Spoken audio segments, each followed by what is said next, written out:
Hello, my name is Laurent Dubois. I'm the co-director for academic affairs at the Democracy Initiative at UVA. Thank you all so much for joining us today. What role do artists play in sustaining and expanding the possibilities for democracy? The film you are about to see, Call and Response, explores that question. It was made by Micah Ariel Watson, a filmmaker who graduated from UVA in 2018 and is woven around interviews with 4 artists and scholars. Sarah Lewis, an art historian at Harvard, the cellist Yo-Yo Ma, Damien Witzel, a dancer and director of the Juilliard School, and AJ Carson, a hip hop musician who's also a professor at UVA.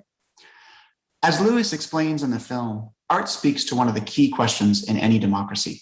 How are people and communities represented not just politically, but also culturally? And as all the interviewers emphasize, through its practices of exploration, collaboration, and exchange, art helps us imagine new possibilities for our country and our world. At the center of the film are examples of this practice: music by AJ Carson, a poetic narration read by Hannah Watson, and a day of art making by UVA students on grounds.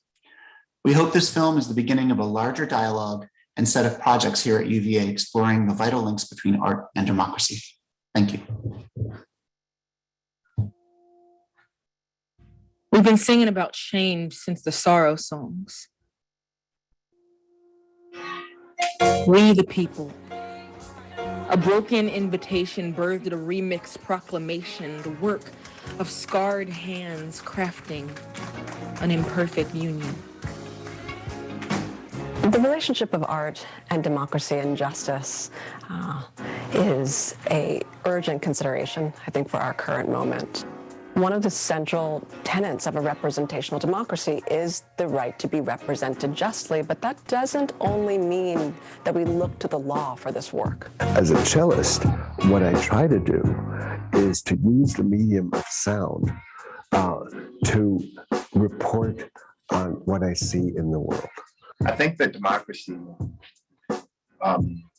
maybe as succinctly as I could put it, means that the power lies with the people. The truth of the work of art for democracy, which is that the artists work alongside leaders because they are leaders themselves. How do we imagine together? How do we dream together? Sometimes imagining and dreaming seem to be the only ways that we might actually live. So we ready? Yo, we ready. We gon' rip it or we'll tip it if it's steady. We gon' lift it even if the shit is heavy. Keep the mission with the vision on the deadly. Yeah, we ready. Hey, well, in 1790, we defined citizenship as being white and being male and being able to hold property. And our current definition of citizenship is far more capacious. But is the journey between 1790 and the current moment simply a legal narrative of justice? Or is it also a cultural one? To me, democracy has at its root is the principle of including all voices in the path forward. That's what we're trying to talk about. How does that happen? That everybody is represented in a way that is equitable and has the opportunity for voice. America and its people, art and democracy, call and response. This is our hand clap, our heavy-hearted harmony, our Hammond B3 punctuating history, the spirit telling us this is not who we're supposed to be. Artists dare to ask the questions that often other citizens will not. And we look to them for this work. And we inaugurate new narratives, often because of what they show us we must come to see about ourselves. Ultimately, culture creates an arena for us to interrogate ideas that have fallen into the blind spot of that of others. The political arena, for example. Mind where it's defined as being backed up. If the door's open and we all come through, and being here is what it all comes to, it was worth it to share it. I purposely cherish the very thought of a practice, creating habits to challenge the way to sharpen the steel that'll need itself to be better at doing what it does. It's what it always was, and what it will be will. And if we still be still, then there ain't no way that we'll be killed. Responsible art responds to what is happening in any particular moment. So many aspects of this last year have yielded itself to reflection. And to me, art is about that reflection. It's also about action. It's also about a way to remember what's happened to us as human beings, as a society, over and over again. Over the course of the last 15 months, between the pandemic and the stillness it brought about, the focus on the preciousness of human life that it underscored, and the racial reckoning that came along with it, we saw no shortage of examples of the importance of culture and the arts for suturing together our fractured society. Art. The thick lady in the third pew begging you to get on beat. Art. The moan happy preacher interrogating your soul, asking for a witness. Art. The congregation hollering back, amen. Art. Beckoning us to be better. Art. Shouting, feet pounding down the aisles till a new path is paved.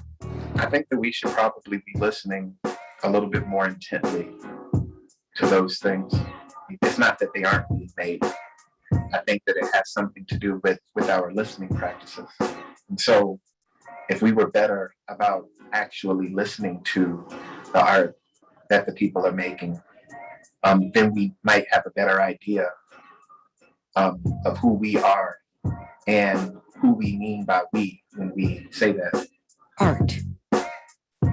Symbiotic syncopation signaling. We need change. One of, for me, the most salutary moments came from seeing an extraordinary young woman deliver a poem that just seared the hearts of this nation, Amanda Gorman. How do we see the people who have been telling us consistently and constantly that we aren't living up to what we say we are?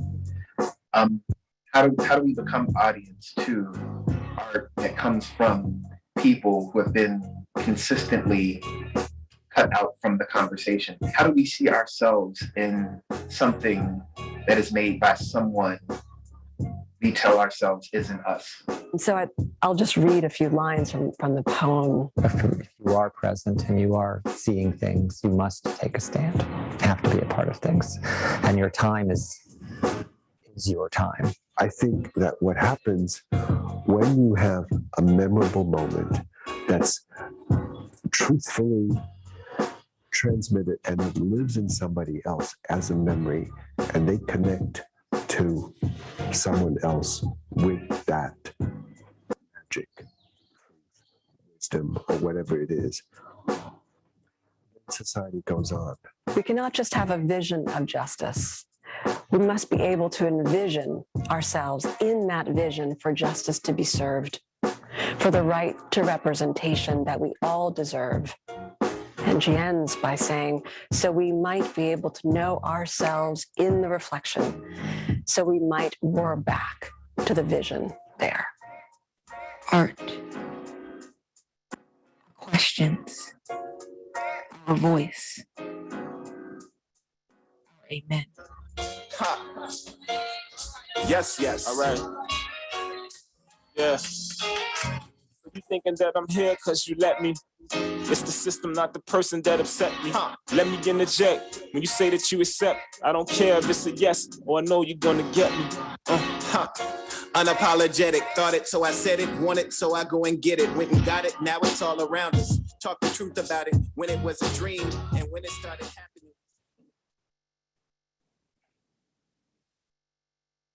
Welcome and thank you for joining us for the final conversation of the inaugural UVA Democracy Biennial. My name is Micah Schwartzman, and I am the director of the Karsh Center for Law and Democracy at the University of Virginia School of Law. The Karsh Center is a nonpartisan legal institute whose mission is to promote the understanding and appreciation of principles and practices necessary for a well-functioning pluralistic democracy, including civil discourse, civic engagement and citizenship, ethics and integrity in public office, and respect for the rule of law. Our final session today will ask one of the most pressing questions of our time. What is the future of American democracy? Are American democratic institutions strong enough to withstand an ongoing assault of disinformation and eroding trust? An alarming number of Americans now report distrust in our electoral system, especially after the January 6th attack on the Capitol. A crucial question is whether elected officials and those who follow them are willing to abide by the outcomes of future elections. Our democratic system may well depend on the answer to that question. Today's panel will scope the problem. What are the most acute challenges facing American democracy today? We'll also ask our panelists to look into the future. What are the opportunities before us? Are there bright spots, reasons to be optimistic? Since 2006, the National Conference on Citizenship, CIVIC, and other partners have assembled top experts and institutions to release the Civic Health Index to better understand an array of civic health indicators that are measurable and movable. This year's report shows that the United States is at a democratic inflection point. Some key takeaways from the report, which will be shared with audience members after the event, will inform the conversation today. I'm honored to introduce our panel. Angela Glover Blackwell is the founder of and in residence at PolicyLink, the organization that she started in 1999 to advance racial and economic equity for all. Mary Kate Carey is senior fellow at the Miller Center and an adjunct professor of politics at UVA. She served as White House speechwriter for President George H.W. Bush. Julian Castro was Secretary of Housing and Urban Development in the Barack Obama administration. He previously served as mayor of San Antonio, Texas. Larry Diamond is senior fellow at the Hoover Institution and the Freeman Spogli Institute for International Studies, FSI, at Stanford University. His research focuses on democratic trends and conditions around the world and on policies and reforms to defend and advance democracy. Our moderator today is John Dickerson. In addition to being a UVA alum, John is the CBS News chief political analyst, senior national correspondent, and a contributor to CBS Sunday Morning. He reports for all CBS News platforms and programs, including CBS This Morning, CBS Evening News with Nora O'Donnell, and Face the Nation. After our panel conversation, Larry Sabato, who is director of the UVA Center for Politics, will join us to offer some final reflections on the questions posed by the panel and the biennial program more broadly. Thank you again for joining us for this program, and let me now turn things over to John Dickerson. Thank you very much, Micah. As Micah mentioned, this is a crucial question of our time, not only because we had the first attack on the Capitol since the War of 1812 that aimed right at a central tenet of a democracy, which is whether there can be free and fair elections whose results the people abide by, but also because as we meet today, Congress and the executive branch are trying simply to keep the lights on with the government and do the simple basic business of spending money and then having a difficult time addressing the more complex questions that face us. So we are seeing it in ways big and small. And as Micah suggested, our first task is to get our arms around the problem. So I'm going to start with our panelists today. I'm very glad to be with them today, I should say. Angela Glover Blackwell, let me start with you. I'm going to ask all four of you to kind of pick some portion of the challenges to democracy that we face. You don't have to do the whole thing, but what for you, Angela, is a place we should start when we think about the health of democracy today? Thank you. It's a pleasure to be with you. I had a complete loss of internet just as I was getting on, so I'm on my iPad. I apologize for not having a better picture, but I'm glad I could connect. I actually am as worried as anybody about the democracy, but at the same time, I am super excited about the possibilities. And I think that both things are impacting the way that I'm having this reaction. The first is that we really are at a time in which we have a shot at a true multiracial democracy, not just because the demographics have changed, but because the circumstances in which we're trying to practice democracy have changed in exciting ways. That we actually are coming to grips with race, racism, the history around it, the embeddedness, the structural nature of it, and what it's doing not just to people who are being marginalized and discriminated against, but what it's doing to the fabric of the values that the country has always said it was about, that are now, the contradictions are in stark relief. And that's what's wrong right now, is that some people, and they're in the millions, refuse to go with optimism into the future. But on the other side of that is the real possibility of going there. And we have leadership coming from quarters of the nation that I have never seen step into this with such sincerity, from the corporate sector, so many organizations in civil society who have thought that they could create a viable civil society without dealing with race now understand that they can't. So I'm worried that democracy is in trouble, but I think that if we get through it, the future could be bright. Thank you. Secretary Castro, I'll go to you next. Well, it's great to be with you, John, and wonderful to be with each of the other panelists. Where do you start, right? I mean, as you alluded to in your question, there's so much to choose from.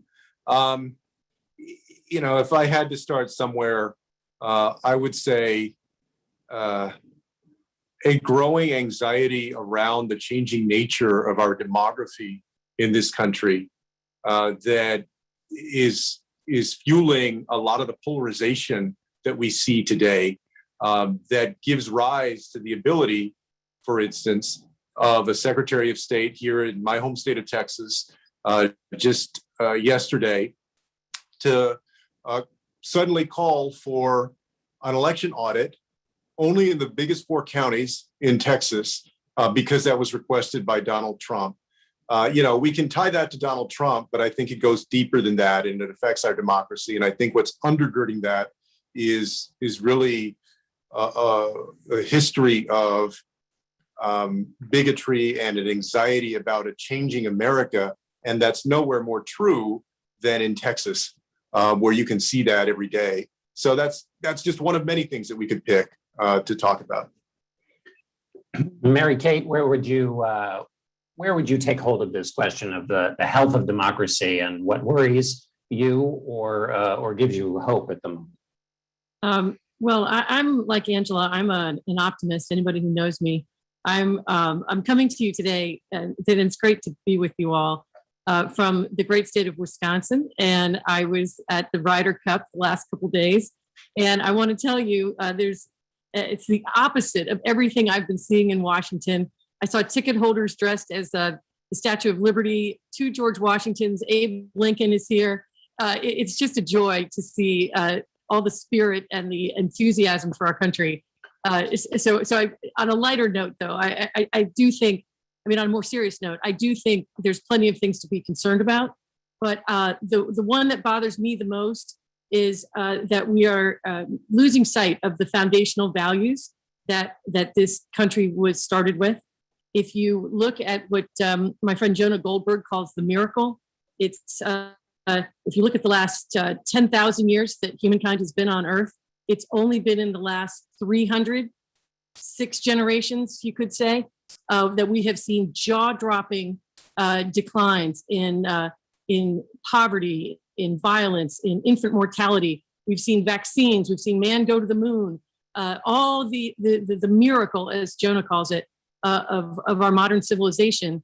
And in many ways, all of those advances are the result of free enterprise, democratic capitalism, the foundational values that this country was begun with. And as long as we can keep those values in the forefront and keep those important to the next generation, I'm a speechwriter, and I do think tone matters, words matter, great speeches matter, and that's what I'm trying to do is transfer to the next generation the importance of those values.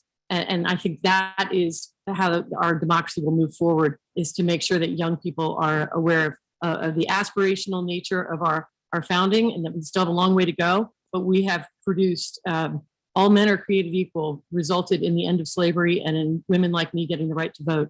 And so we have a lot to be happy for, and we need to make sure young people are aware of that as the democracy moves forward.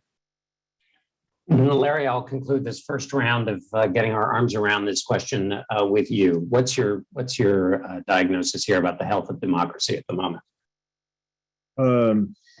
John, it's a great honor to be with you and my fellow panelists, and I'm so excited about the launch of this work at the University of Virginia. But my view is much darker than my fellow panelists. And I come to this as a political scientist who studies the breakdown of democracy as well as the birth and development of democracy. I think American democracy is now facing its most serious test since the Civil War. I say that because I think this is the first time since then that a substantial formation of one of the two established political forces in the country, in this case, it appears, a very large segment of the activists and office holders of one of our two great parties have defected from basic democratic norms, and the willingness to accept defeat in an election and to not, as Julian Castro referred to in Texas, and with this farcical exercise in Arizona, challenge repeatedly and properly validated, objectively validated election results. It's a basic precept of democracy. And I think if this effort is going to be serious, that is the intellectual effort that's being launched here, we've got to confront hard and painful truths. And one is that a substantial portion of the Republican Party is challenging basic democratic norms.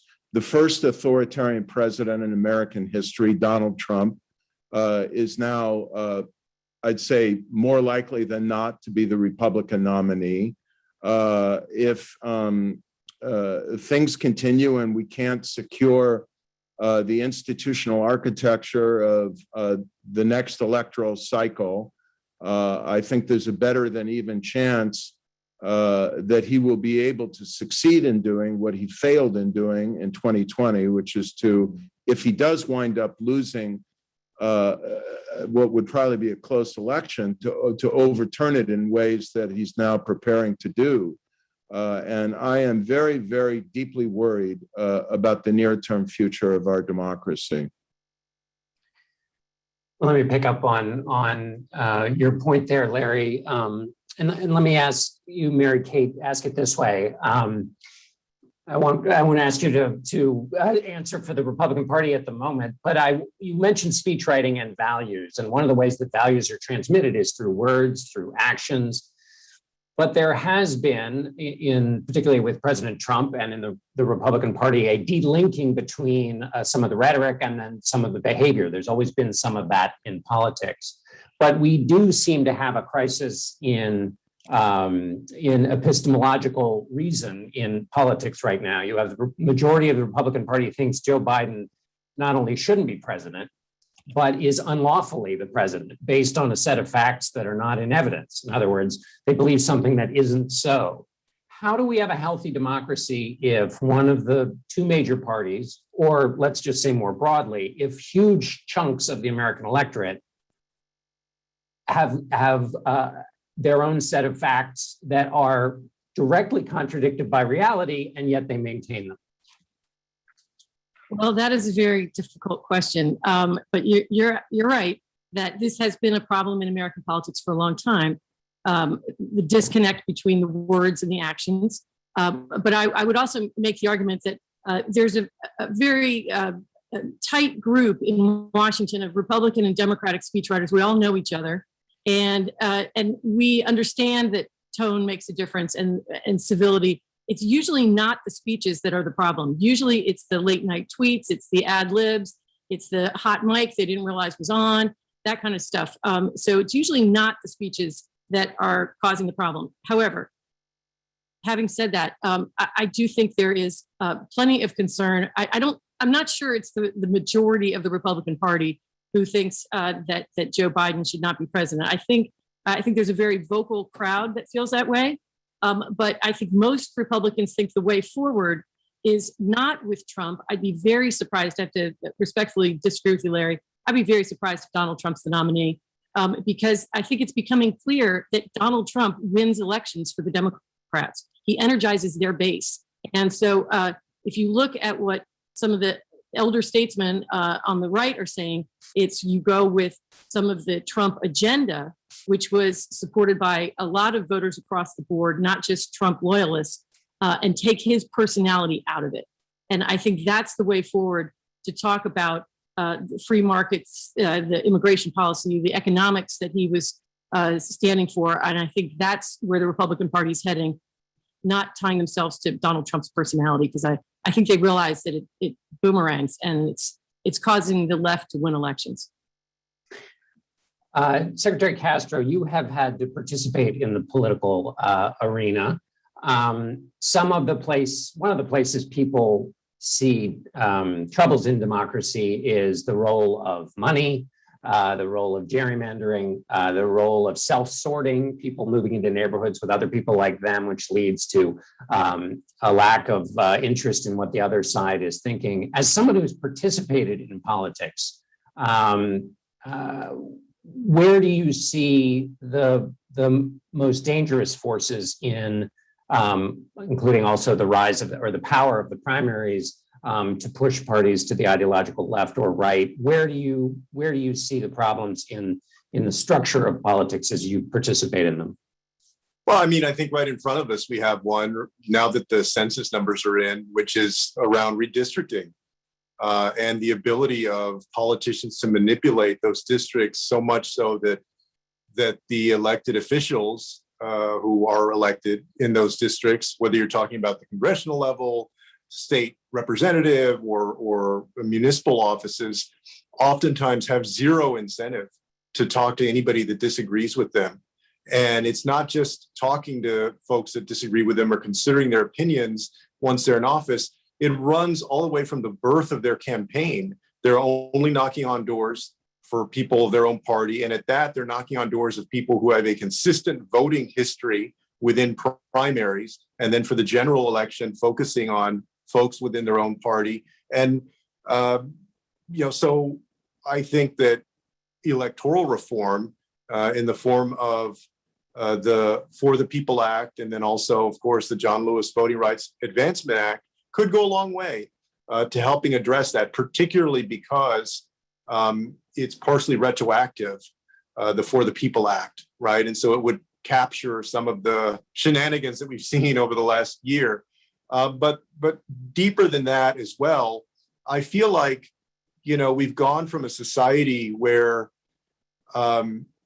people didn't trust institutions, which is still very true. More and more to also people don't trust each other as much. And to the extent that continues, I think it makes it harder and harder for our democracy to function in a positive way. Right. We have this, we've seen in the polling consistently since the mid-90s, an increase in which between the two parties, people not only think that the members of the other party are wrong, they think they're now evil. And I want to ask you about that in a second, Larry. But Angela, let me ask you, pick up on something you said in your, I'm going to grab hold of your optimism because the picture looks very dark from where I'm sitting. But you talked about the messiness of the conversation about race that is happening, which for all of its messiness is a wonderful thing, since a messy conversation is better than no conversation at all. Can you give me your sense of the progress in the culture since the Black Lives Matter marches last summer, and the changes that have been taking place in the culture and in the public conversation versus the change you see inside the political structure, and whether you have more optimism in one section than you do in another?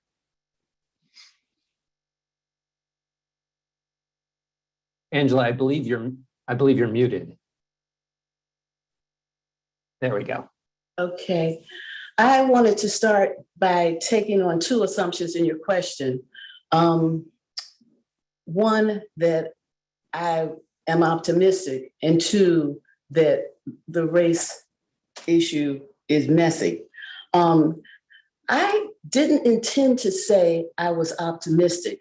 What I intended to say is that there is an outcome that we could have that would be terrific.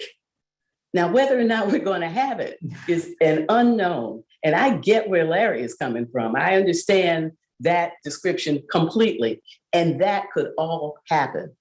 But there is the possibility of something else happening.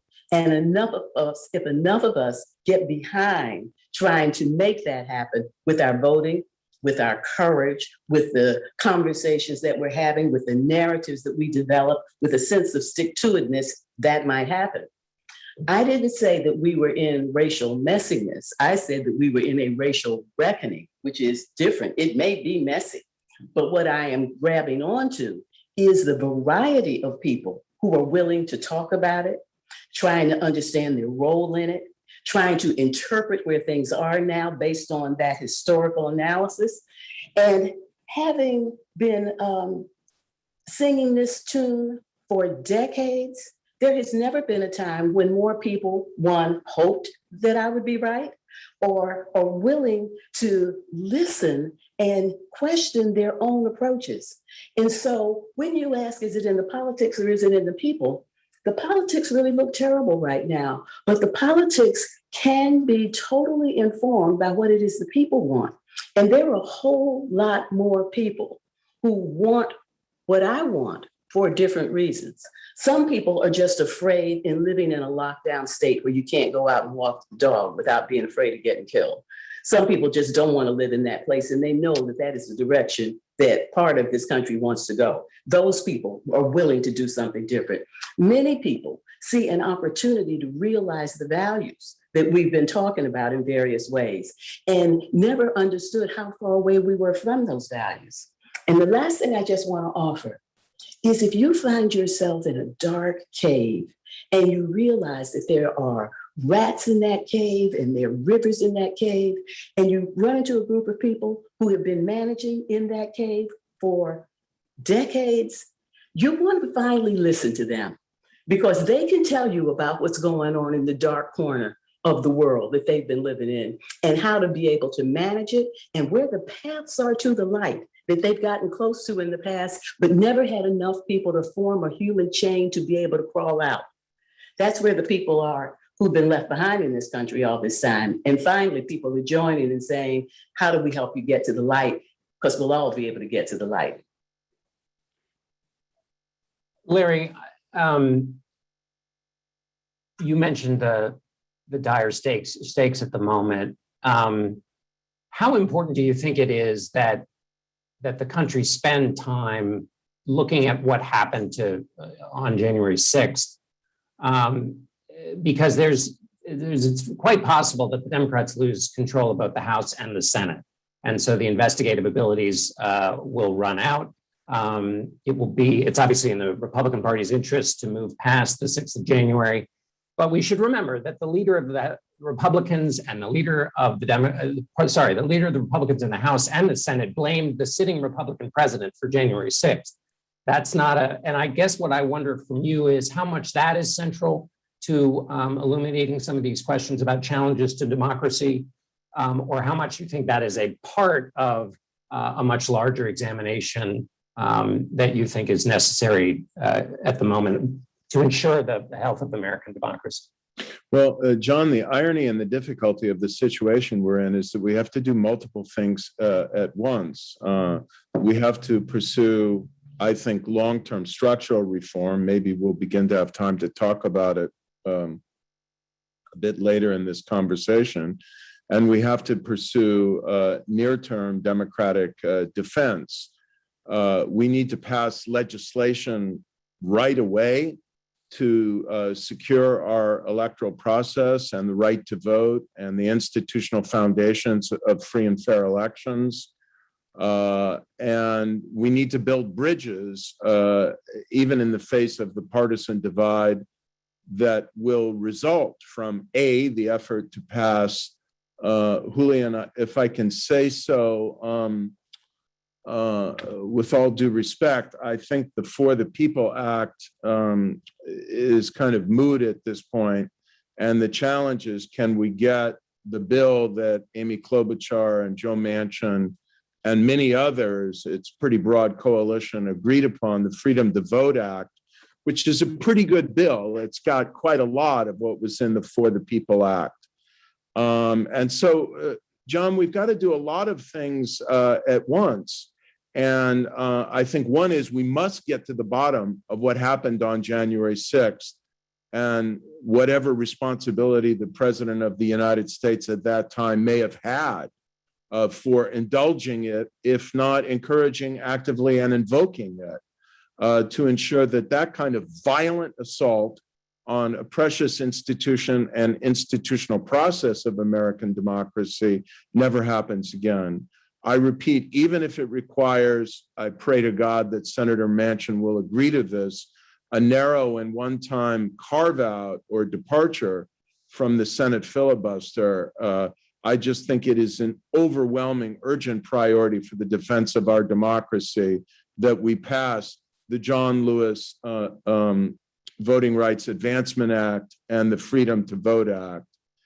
And at the same time, if I can bridge to what might be another part of the conversation, we've got to find ways of crawling back from the precipice of our polarization. And this is why I am praying that the Progressive Caucus will agree to pass whatever, compromise we can reach on infrastructure so that we can get the bipartisan infrastructure bill that was agreed to, and at least something on top of it, and show that government can work across party lines. Let me ask you about that, Secretary Castro, because it seems to me you have an interesting challenge. You are both, I think, on the board of the Bipartisan Policy Center, and you're also raising money or working to elect progressive candidates. And so the progressives I talk to say, bipartisanship was a nice kind of dream, but basically what it is now is it's a word people use to get nothing done. And that if something is bipartisan, it's not really going to be sufficient to what we as progressives say this, what we want. And so leave aside the kind of old-fashioned ideas of bipartisanship, because that doesn't exist in today's partisan/sectarian politics. How do you marry that? And we see that, as Larry said, in what's in the debate going on right now. You have progressives saying, we've already compromised enough. But the fact of the matter is, if they stick to their position, nothing is going to pass. So how do you see that problem getting solved? Well, look, I mean, I'm hopeful, as Larry is, a lot of people are, that at the end of the day, they're going to be able to come together and to compromise on something that includes the infrastructure investment, but also includes a big portion of that Build Back Better agenda, right, that Joe Biden laid out. And that, in my hope, is closer to the $3.5 trillion, which was a compromise for progressives in the first place, than it is to, whatever so Mitch McConnell or the Republicans are willing to do. If anything, it looks like they're not willing to do anything at this point on top of the infrastructure investment. You're right that there is a tension there, but oftentimes what we see even in these moments is an ability to compromise, and it looks like there may well be that ability. I applaud the president for what he did this past few days of bringing people together, trying to figure out what people's bottom line is, and then go from there. What I don't think that progressives or any legislators there in that situation should do is give up on the values that are behind that package and the significant investments that are a part of it. I always understand a little bit of compromise. What I don't think that they should give into is only the roads and the bridges and the airports and not the rest of those investments. And Bernie Sanders, I think, said it well, we're not going to build bridges so people can sleep under them. He had a clever line, but there's a lot to that. Yes, unfortunately, it's for Democrats. It's not convincing Senators Sinema and Manchin at the moment. Mary Kate, let me ask you a question. You worked for George Herbert Walker Bush, who put together an extraordinary achievement in 1990 with the budget agreement after a long struggle, working with both parties, had a ceremony at the White House in which, if you watch the video today, it would seem shocking. You had Republican leaders praising Democratic leaders who were then praising Republican leaders again. It was a big moment. It was also the birth of arguably another stage of Newt Gingrich's career when he revolted, just as the progressives are revolting from the Democrats right now. And then Pat Buchanan ran against Bush in '92, saying that he had abandoned the party. We saw the birth of a lot of what has now become the central part of the Republican Party. At the time, it was just the fringe, though, as your former colleague Andy Card said, the fringe is now the rug. My question to you is, how do you build those values you were talking about earlier in a party or in a country, given that things are a lot different now? The norms that politicians used to rely on are up for grabs.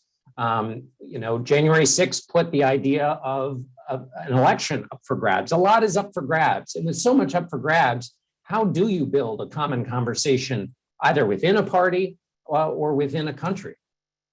So I usually teach two classes at UVA. One is political speech writing. One is the greatest hits of our greatest speeches in American history, which of course I'd love to talk about for hours, but I won't right now. And but I had this one-off where I had to teach a class on the 2020 election. And so here I got thrown into this and I learned something that I think is apt for this conversation, which is to political scientists, what has happened since George H.W. Bush's day is what is called party sorting. You used to have conservative Democrats, moderate Democrats, liberal Democrats, conservative Republicans, moderate Republicans, liberal Republicans. And that's how H.W. Bush was able to build these coalitions for some of the sweeping landmark legislation that he got passed, the Americans with Disabilities Act, as you said, the budget deal in 1990, Clean Air Act amendments, things like that. And those are the people that you're talking about that were congratulating each other because the liberal Democrats would cross over for the liberal Republicans, or the conservative Democrats would vote with the conservative Republicans, whatever it was. So the party sorting over the last 30 years has now taken place. And really, everybody who's liberal is a Democrat, and everybody who's conservative is a Republican. You don't have that spectrum on each side anymore. If you talk about the word polarization, this political scientists will say polarization is when everybody is in one party or the other, and there are no independent voters. And right now in America, if you look at Pew and Gallup, more Americans self-identify as independent by about double the number of people who self-identify as Republican or Democrat. So Republican and Democrat, it's maybe 20, 25% each of the electorate, and independents, it's closer to 50% of the electorate. So that's what I talk about, and that's what I learned from HW, is if you're gonna write speeches or make persuasive arguments and try and build a coalition, if you are only whipping up your little 25% of the electorate, it's not gonna fly and you're not gonna win. You have to reach out to that big middle, that other 50% of the electorate who are in play. And that's what I try to teach the students is we may disagree on the means, but let's start with the ends that we all agree on. And you have people nodding at the beginning of the speech. Yeah, I want clean air. I want clean water. I want a good education. And then you start saying, okay, what's our best means to get there? And that's how you build a persuasive argument in an atmosphere like this, because you've got to go for that big middle. Angela Glover-Blackwell, I want to ask you about the voices of light that you were talking about earlier, and marry it to something that Secretary Castro was saying when he started, which is there are enormous demographic changes taking place in America, and the racial reckoning that is going on in the United States has, according to polling, been seen by the majority of Americans as an overwhelmingly positive thing. However, there is also a portion of America that sees it as a manifestation of those demographic changes, and they would not like those things to happen. They do not like the fact that this change is happening, and they have quite a violent reaction to it.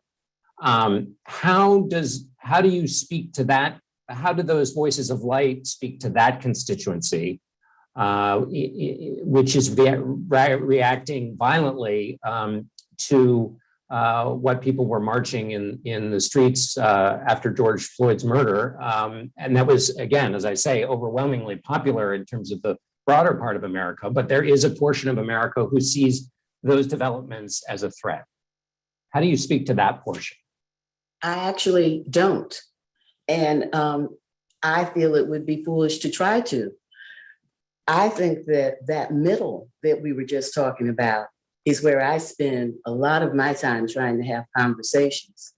Because the people who are reacting violently to something that is inevitable really just are going to have to kind of twirl their way out of that knot that they've gotten themselves into, because their reaction is not going to make it go away. For all the noise that people want to make about immigration, and I really feel that they ought to be doing things very differently around immigration, but it is not immigration that is fueling that change. It is births. It is the population that is already here. We are becoming a nation in which the majority will be people of color, no matter what you think about it. And therefore, for people who are in the middle, I love to tell the story of how positive it is. After all, what could be more important in a global economy than to have a population that is connected to the globe through kinship, through language, through custom? In an economy that really treasures entrepreneurship, Black, Latino, and Asian people are 3 times as likely to start small businesses as people who are white. What could be more promising than being able to unleash that vast potential in terms of economic activity? That when you think about what makes a country strong, it's building family, building community. Well, Latinos are the fastest growing population within the ones of people of color, and their median age is about 28. The median age of people who are white is 42. Who's got skin in the game for making this country work for families and communities? It's the people who are causing it to grow. And so what I say to people in the middle is, when you feel yourself getting nostalgic for a time, it really never was, when you thought it was great. It may have been great for a few people, but a whole lot of people it's not great for. But you think about it not as how can you hold on to that time, but what made it great? There was community, there were jobs, there were good schools, there was an infrastructure in the government that was behind creating the white middle class. Let's hold on to that kind of activity and invest it in the population that is coming. And if you will go with me on that journey, those of you in the middle, you are going to like what you will find. That's who I want to talk to. The people who are filled with hate and violence will calm down when they see that the thing that they're all agitated about is not happening, or they won't. But they will be the minority, the small minority in this country that will be moving on into the future. I want to, we have about 10 minutes left. I want to switch to what Larry already hinted at, which is the question of reform. And I want to kind of, you all can pick your timeline here, which is, we've talked about some reforms already, but what should be done in the short term to shore up democracy, or you can I was thinking think very long term. I mean, the Finnish prime minister says that the solution to disinformation in social media can be found in kindergarten. The argument basically is that if you teach kindergartners how to sort and sift information through critical thinking, they won't be so easily duped by demagogues. Well, that's quite a long-term view of trying to shore up that portion of democracy. So pick whichever timeline you think is best. Larry, I'll start with you. If those listening are seeking concrete things that can be done, what are some things you'd offer in terms of trying to shore up our democratic institutions? Well, thank you, John. I've already mentioned the critical pieces of legislation that I think are necessary to shore up the infrastructure and rules and develop the fair and neutral national standards for free and fair elections.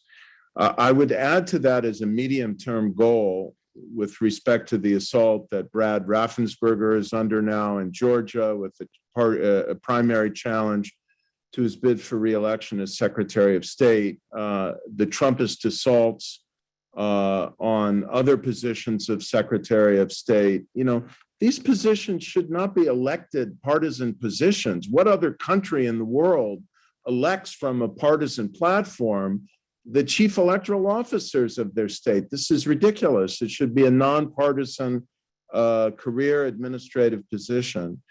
Secondly, as I think you know, John, you're probably getting sick of hearing me say it. I do think that medium term, we could achieve a lot in lowering the temperature of partisan polarization and creating more competition, more choice, more flexibility by moving toward ranked choice voting. Mary Kate is right that there are more independents than Republicans and Democrats, about 40% actually, but only when you don't ask the question, do you lean toward one party or the other? And if you look at the Pew data, you wind up with very few independents once you ask that question. Because our electoral system, which nominates people in low turnout party primaries that are dominated by the extremes of the two parties, and then gives people really only two realistic choices in the general election, forces them in these partisan trenches. So we've had ranked choice voting adopted by voter initiative in Maine. We just had it adopted by voter initiative in Alaska. It'll work for the first time in 2022. It lost in Massachusetts, I think, with a few different elements to that campaign. It might have won. It's gaining momentum in some other states, even interested in a conservative Republican state like Utah.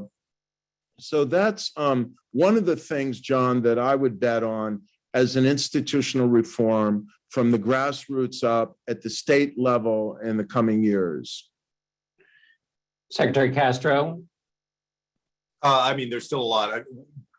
Reducing, I would say eliminating, but realistically reducing significantly the influence of big money in politics. What we saw a few days ago, the inability to get past the authority for the federal government to negotiate drug prices directly with pharmaceutical companies, something that's supported by 90% of Americans, and you can't even get that passed. Or a few years ago, after what happened at Sandy Hook, universal background checks that was supported by 88% of people.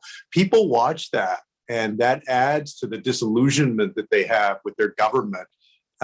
So there, and then very quickly, since we haven't touched your end of the playing field, John, the media, there's so much there, but I'll start on a positive, which is just to say, we know that local journalism is eroding right now. So many consolidations, mergers, changes in the industry, and what's happening is a lack of accountability for institutions in our public life at all levels.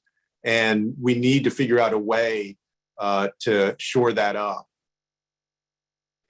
We'd be here till breakfast if we focused on the challenges and shortcomings to my industry. Mine too.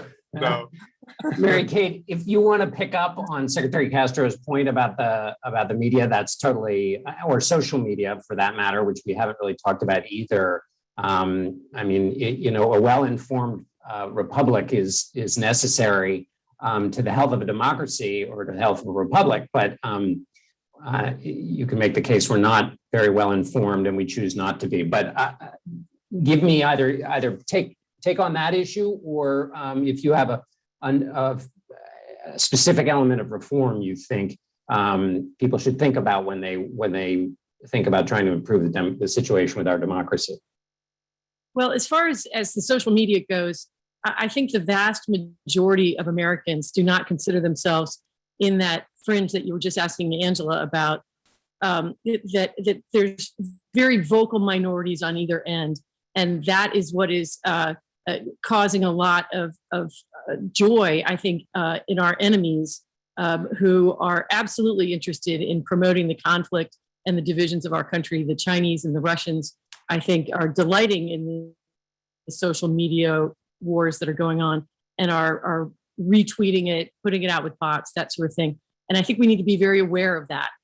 As far as social media going and how do we fix this problem, I am not a big fan of having the social media platforms or the government being in charge of fixing that, because I don't see how you decide who is going to be the decider of what is disinformation, who should be the censors of this sort of thing.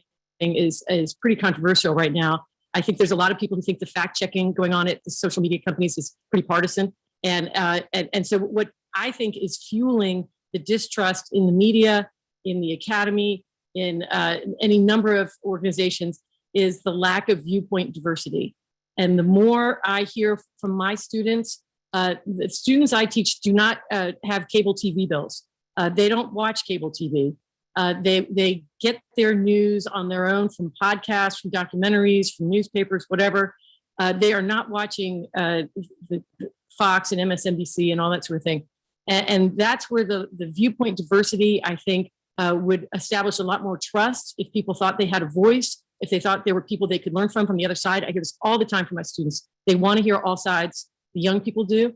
And we are putting stuff in place at our university as soon as next semester to try and build critical thinking skills and get them to hear from all sides and let them decide. And that's where I think the money is in the long run, is diversity of viewpoints will solve a lot of problems in our democracy.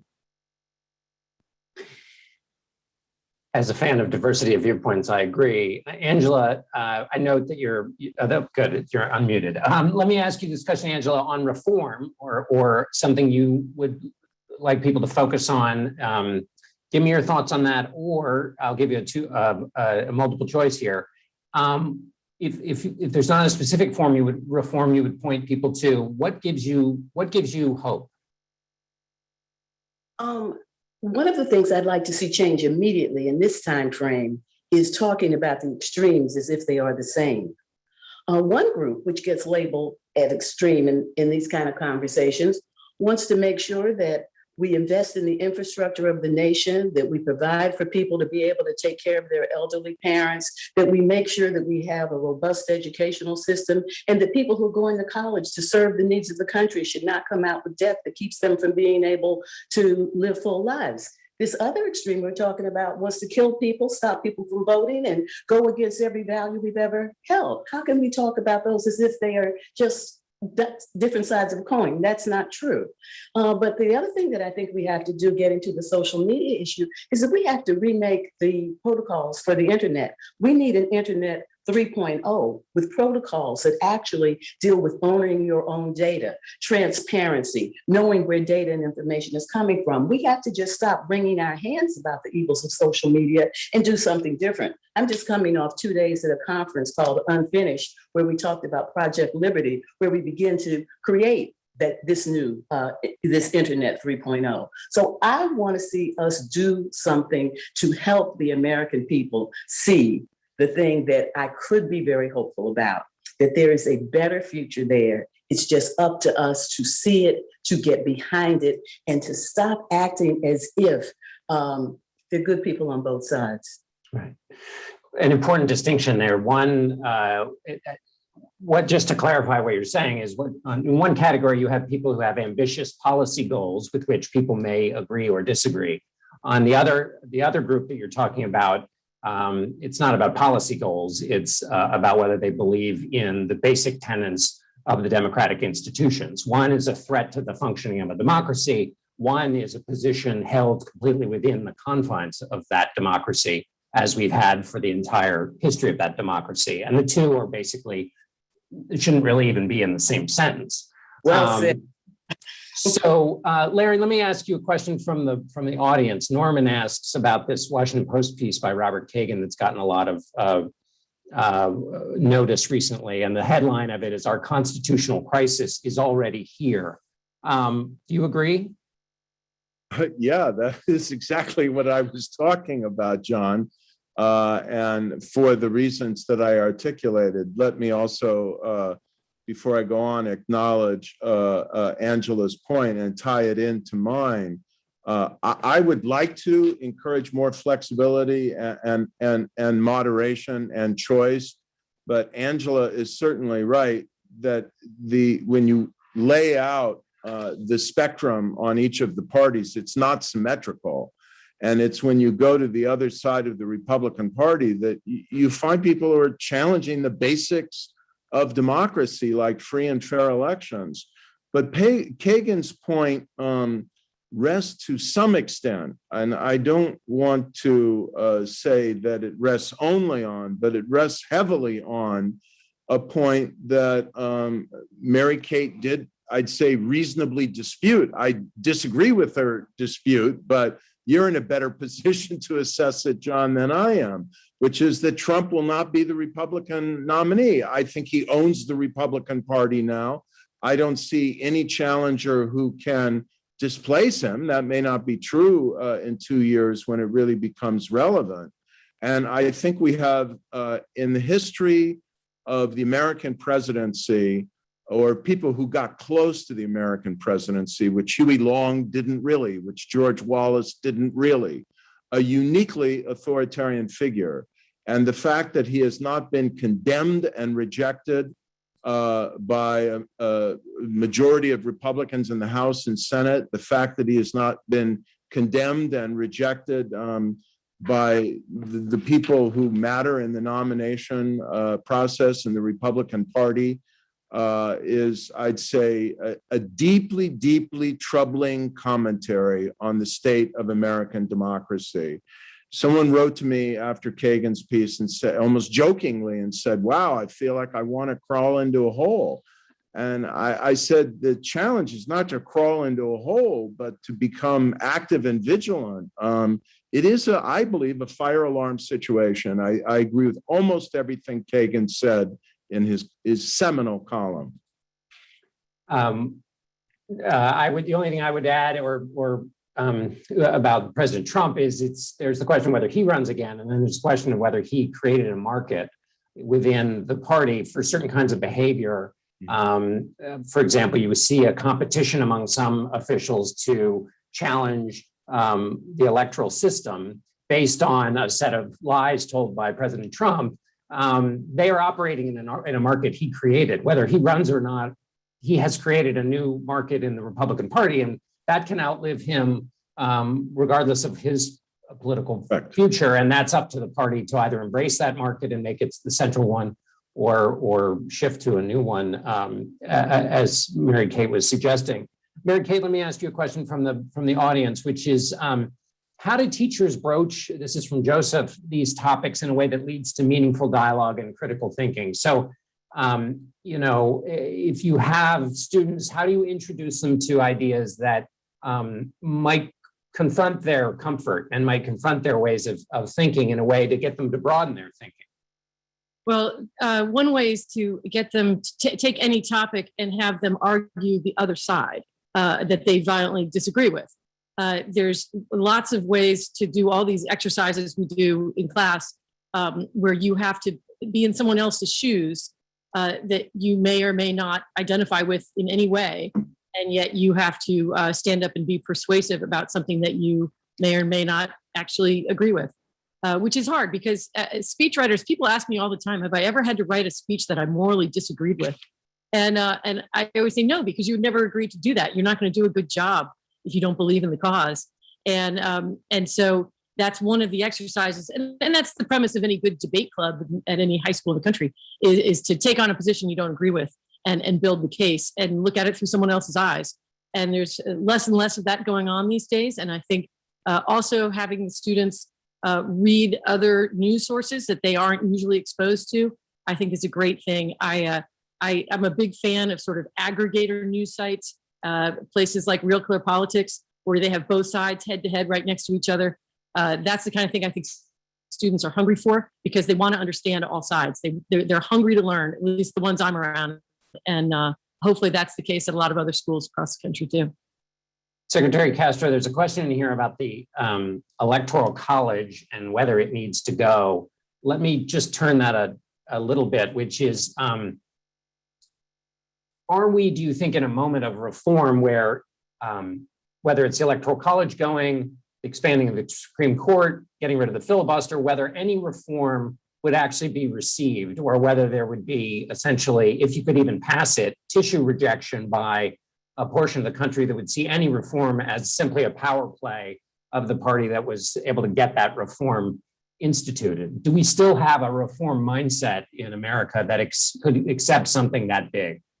Well, I do think that you have support for some reforms. For instance, going to a bipartisan form of redistricting, for instance. There's something like 15 states or more maybe now that actually have neutral or bipartisan or commission style redistricting.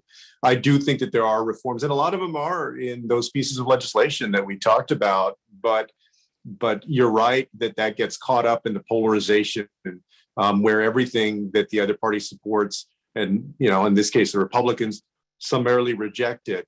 I think though that state by state, you're still able to get some good work done on electoral reform, particularly in these states that have Democratic legislatures and a Democratic governor. So I'm hopeful. And I think that over time, if we're able to do some of the things that we talked about to repair the damage to our democracy that already has been done, then we're going to get to a point where we can make reforms that need to be made that are more fundamental. It's interesting, as you all know, that both Hillary Clinton and Donald Trump at one point in their political career called for abolishing the Electoral College. And there are a lot of people who I think agree with that. And so one day, I don't think that's going to happen anytime soon, but I do think that at some point, the Electoral College will be a thing of the past. Angela, last question goes to you. We've been talking about getting, using, since we have a student audience, I guess one thing I'm always curious about with these ideas in mind about how to improve our civic life. If I'm, let's say, a first or second year in the audience, and I've been inspired to try to do something in my life to change the direction of our civic life, what would your advice be to me to seek out voices of light? You've suggested that. What else would build me into the right kind of citizen who might be able to help the health of our democracy? Well, one thing would be to really educate yourself about why we keep talking about the Electoral College. The Electoral College is a vestige of the worst of the nation in terms of preserving the ability of slave-holding states to be able to continue to have outsized influence. Educate yourself about that. And once you start thinking about that, you'll find out about other things. The next thing is to just think about how much you enjoy the diversity and the difference that attracts you to everything you do, whether it's cultural things or learning or whatever you do. And understand that in that bit of joy that you get when you're in a diverse setting is the joy that we could be really experiencing as a nation. The future, and I'm all about the future. And the future that is equitable and joyful and sustainable will only happen if the young people have a vision for it, understand how to reimagine the elements that are essential for getting there, and really work toward making the democracy work in the context of difference. Only a democracy that can work in the context of difference is worth putting on the world stage and being proud of. It's up to them to make that happen. Amen. To those students in the audience, you've got your marching orders. And now that concludes our conversation for today. I will now hand it over to Larry Sabato, the director of UVA's Center of Politics. Hey, Larry. Hey, John. I can tell you're a UVA grad because you said first year and second year, not freshman and sophomore. So I salute you for that. And of course, we want to thank and commend John Dickerson and all the panelists for a great insightful discussion. And I've been asked also and want to thank President Ryan, Bill Antholis, Melody Barnes, and all of our UVA colleagues who made this UVA Democracy Biennial possible. Bill and Melody gave me a three-part assignment to wrap up this very busy weekend. First, they asked me to offer a few closing thoughts on the biggest challenges facing democracy today. Second, to leave you, the audience, with one or two points about how to move forward. And three, note any particular bright spots that I see. Well, that section will be very short. I couldn't do all three of these things in 5 to 7 minutes. They gave me 5 to 7 minutes. So it's absolutely impossible. And therefore, I can skip around and do whatever I want. That's my interpretation of it. Look, let's start with the biggest challenges. we've got to get people to understand again, and all people from whatever political persuasion, that facts matter. Because unfortunately, to a large part of the American electorate, and they are, yes, of one particular kind, they don't matter so much anymore, because the whole idea of alternative facts has taken root, particularly since the advent of Donald Trump. And you simply can't ignore his influence in this. There's a lack of respect for the truth, a preference for spreading disinformation, which again has been encouraged by the prior administration. We saw what happened, a full-scale insurrection, or if you prefer, a coup attempt on January 6th, which was long in the making and is once again in the making for 2024, with an emphasis on electing secretaries of state in the key swing states in 2022. We're by no means through this. And potentially the next time could be worse if we don't all focus and take the appropriate actions. The second part of it seems to me, you can draw a bright line connecting the events of August 11th and 12th, 2017 in Charlottesville with the insurrection at the Capitol on January 6th. Many of the same people were present, and in so many ways, the motivations behind the two events, namely the sowing of chaos, racism, and disorder, were remarkably similar. Let's not kid ourselves into thinking that these bad actors have vanished from the scene. They're simply waiting in the wings for the next act. Disinformation and lies are their lifeblood, supplied by their presidential cult leader and his acolytes. We must make every effort to reverse this. We need to hold current and former elected officials and candidates accountable when they mislead the public and when they cozy up to these radical and violent lunatics, and that's what they are. If we fail to do so, August 11th and 12th and January 6th are merely the opening acts of the sad decline of American democracy. I told you I wasn't an optimist. I told you I was going to be pessimistic. So you were warned, and you could have simply turned off the camera. So are things hopeless? No. That's why we have events like this biennial conference. All across the country, people of goodwill agree that something can and must be done.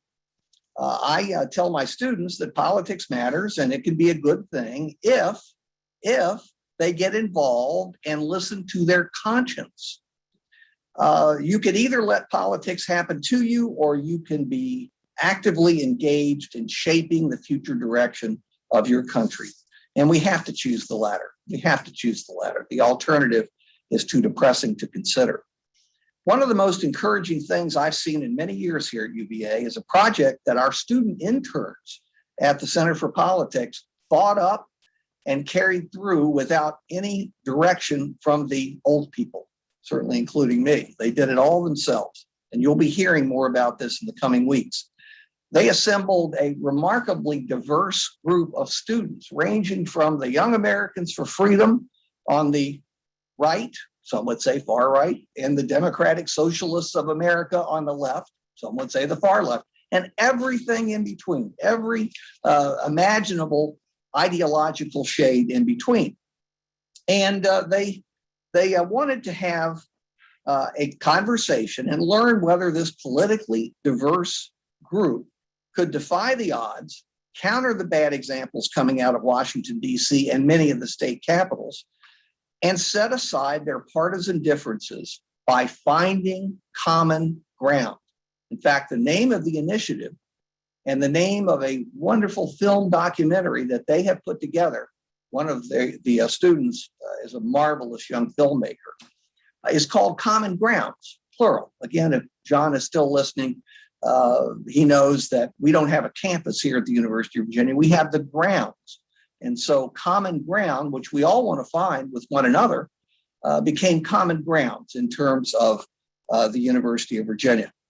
Well, they did it. To my surprise, they pulled it off. Again, my pessimism was not justified in this particular case.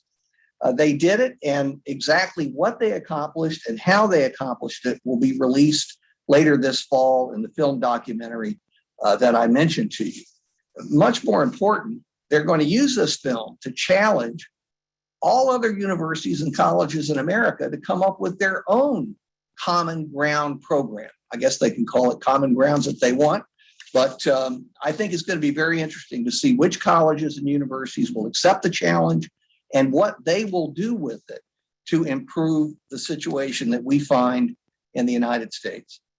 These students really are wonderful, and their hopes and ambitions make politics better than what they've known as they were growing up. And that's where I pin my hopes. And I suspect that many of you pin your hopes there, future, because it's the best shot we have for the future in America. Thank you all very much. Be safe and healthy, and I'll hope to see you sometime soon in person here at the university. And as always, wahoo wah.